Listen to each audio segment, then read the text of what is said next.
They called it black, but it gleamed like a mirror. In the reflection, kings saw empires, bankers saw ledgers, and in a century that swore it had outgrown myth, an old promise returned in new clothes, alchemy. Not the furnace and the crucible, but signatures and settlement, not turning metal to gold, but turning barrels into bonds, molecules into money, pressure into power. It didn't smell like sulfur and smoke. It smelled like ink and hot paper and the faint ozone of telephones passing orders across oceans. The trick was not the trick you think. The trick was trust, measured, priced, and traded until the world forgot what it really was. Long before the rigs and refineries, there were scribes and granaries. In Mesopotamia, the temple wasn't merely a place of worship. It was a clearinghouse. Barley tallies were money because priests agreed to record and redeem them. In Egypt, sealed grain receipts stood in for the harvest itself. Coins came later, a portable covenant stamped with a sovereign's face. Beneath every token lay the same fragile bargain. You accept this today because you believe someone will accept it tomorrow.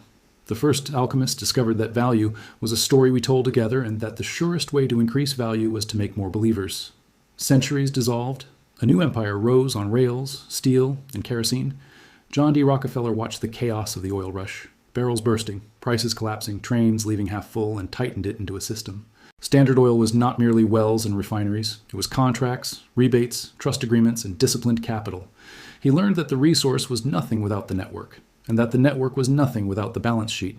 Oil-powered engines, finance-powered oil. When courts broke up the trust in 1911, the pieces didn't die. They multiplied. Capital pools circled the fragments, market share shifted like mercury, and a truth hardened. With the right paper, a monopoly can be broken in name and preserved in function. War finished the lesson. In 1914 and again in 1939, armies marched on fuel and hope. Supply lines of oil determined where tanks stalled and where ships sailed. But supply lines of credit determined who could keep buying the gasoline of war. Britain and France borrowed, the United States lent. The ledger was a battlefield as decisive as any beachhead. After victory, the debts were not merely numbers. They were gravity, pulling trade routes, political choices, and national destinies. The world discovered that empires run on fuel and interest payments, and that both are invisible until they're not. That was when statesmen and bankers agreed to replace improvisation with architecture. They convened in a small New Hampshire resort in 1944 and drafted a system that looked stable because it was simple. Currencies would link to the dollar. The dollar would link to gold. The institutions, born in conference rooms and typed with carbon paper, promised order after catastrophe. Beneath the acronyms stood a quiet assumption. Energy needs would grow, and the country issuing the reserve currency would supply and protect the arteries that fed the growth. In the beginning, it felt like a return to sanity. Dollars redeemed for gold. Oil priced and shipped inside a framework of fixed exchange rates. Balance sheets that seemed to anchor themselves in the ancient weight of metal and the modern breeze of prosperity. But gold is jealous. It doesn't stretch with population or productivity. By the late 1960s, the ledger was starting to tear. The United States issued more dollars abroad than its gold could redeem, funding war and welfare with the same ink. Foreign central banks began to call the promise. In August 1971, the window slammed shut. The dollar no longer whispered gold. It floated on belief alone. Markets shuddered. The ceremony was over. The priest had left the altar. Yet, in the smoke, opportunity flickered. If gold could no longer anchor confidence, something else had to. A commodity that every nation needed, that few could refuse, that flowed through tankers and pipelines like blood. Oil would not become money directly. It would become a spell cast on money. The spell required a pact. Two shocks in 1973-1974 did the political work that spreadsheets could not. Sudden scarcity, shooting prices, lines at gas stations, the psychological capitulation of a public that thought abundance was a birthright. And behind doors, a new covenant took shape. Price the world's oil in dollars, send the surplus into the safest American assets, allow the great banks to recycle the flood back into loans. The barrel remained a barrel, but the revenue became a river through you. Hess Treasury bills, agency debt, and blue-chip deposits. Oil profits transformed into the reserve assets that governments, pensions, and institutions craved. The loop closed. Energy bought dollars. Dollars bought bonds. Bonds funded the security architecture that guarded the energy. The alchemy was almost perfect. Oil turned into gold, not by metallurgical miracle, but by convertibility into claims that the world treated as sacred. Every alchemist needs a laboratory. London provided one, offshore and unencumbered. The euro-dollar markets, dollar deposits outside the reach of domestic regulators, blossomed into a shadow banking system larger than law. Bankers mastered syndication, parceling risk into tranches, stitching global loans to countries flush with ambition and thin on cash flow. Interest rates floated, but dreams did too.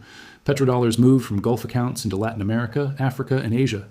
Engineers drew up dams, highways, and steel plants. Politicians waved blueprints on television. Credit, like oil, is intoxicating.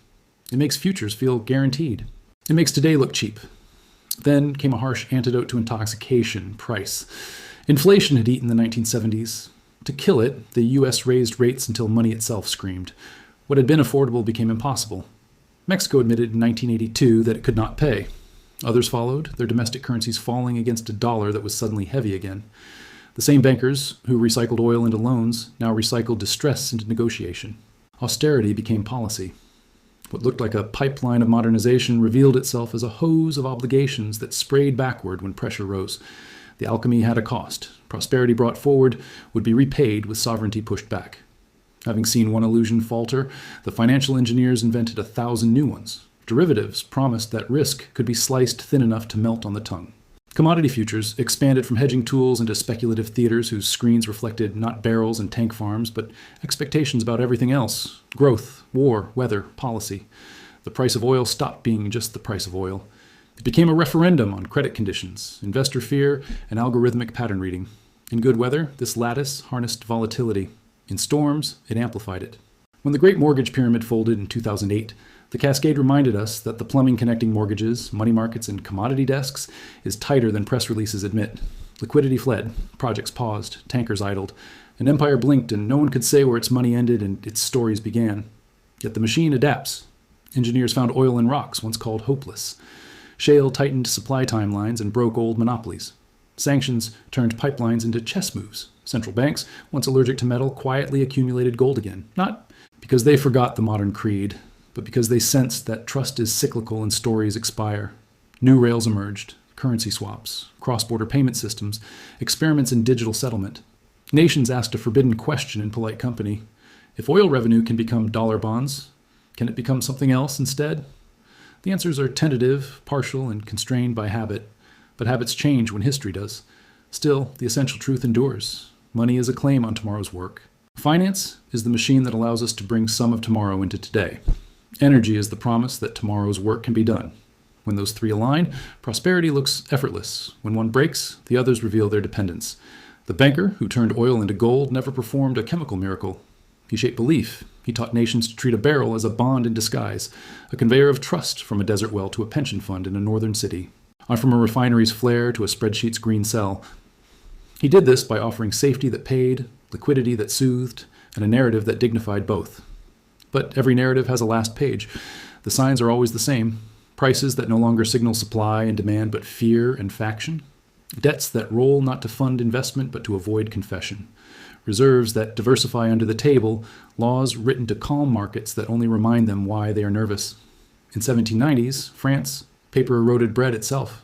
In the 1980s, loans turned infrastructure blueprints into austerity reports. In the 2000s, the derivative labyrinth promised perfect hedges and delivered perfect contagion.